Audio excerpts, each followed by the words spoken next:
2000년 의약분업도 한번 살펴보겠습니다. 정부는 진료는 의사에게, 약은 약사에게라는 구호를 내세우며 의약분업을 강행했습니다. 의료계와 약계 및 정부는 의약분업이 국민의 건강을 지키고 보건의료 제도를 선진화하기 위하여 꼭 필요한 제도로서 이번 기회에 반드시 정착시켜야 한다는 데에 정부는 약물 오남용을 방지하고 건강보험 재정 지출을 줄일 수 있으며 복약 지도 서비스가 개선될 것이라고 홍보했었죠. 그 당시 보건복지부 장관은 의약분업을 해도 의료비 상승은 없을 것이라고 호언장담을 했습니다. 하지만 의사들은 의료비 상승이 있을 것이라고 반발했고 정부는 의료계의 반발을 물리치고 정책을 강행했습니다. 의약분업 이후 여러 변화가 있었습니다. 통을 거듭해온 의약분업안이 오늘 확정됐습니다.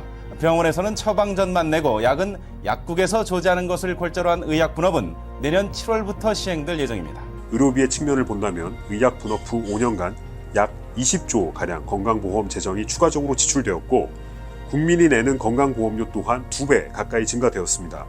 보험 재정이 급속도로 고갈되기 시작했지만 역시나 어디에도 책임질 정치인이나 정부 부처는 없었습니다.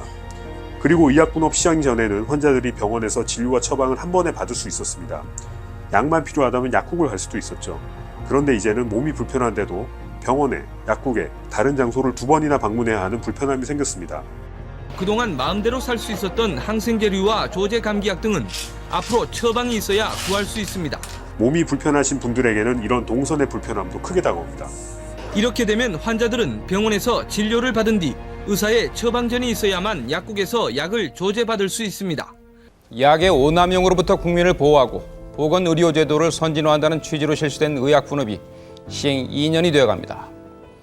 시행 초기부터 의사와 약사들의 파업으로 진통이 잇따랐지만 오늘날 의약분업 2년에 대한 국민들의 평가는 실망을 넘어 차라리 분노에 가깝습니다. 국민들의 보험료 부담은 훨씬 늘어났으나 의료 재정은 파탄 지경에 이르렀고 약속한 혜택은 대다수의 국민들과는 거리가 먼 것으로 드러나면서 과연 누구를 위한 의약분업이냐는 항변의 소리가 높습니다. 의약분업 실시 이래로 2배 가까이 늘어난 약값 지출은 국민 건강보험 재정을 부실하게 한 가장 큰 원인이었습니다. 이 정책은 분명히 수많은 부작용을 초래한 채 실패할 것임을 우리는 엄중히 경고합니다. 정책이 시행되고 나면 되돌릴 수가 없습니다. 잘못된 의료정책의 피해자는 바로 국민 여러분.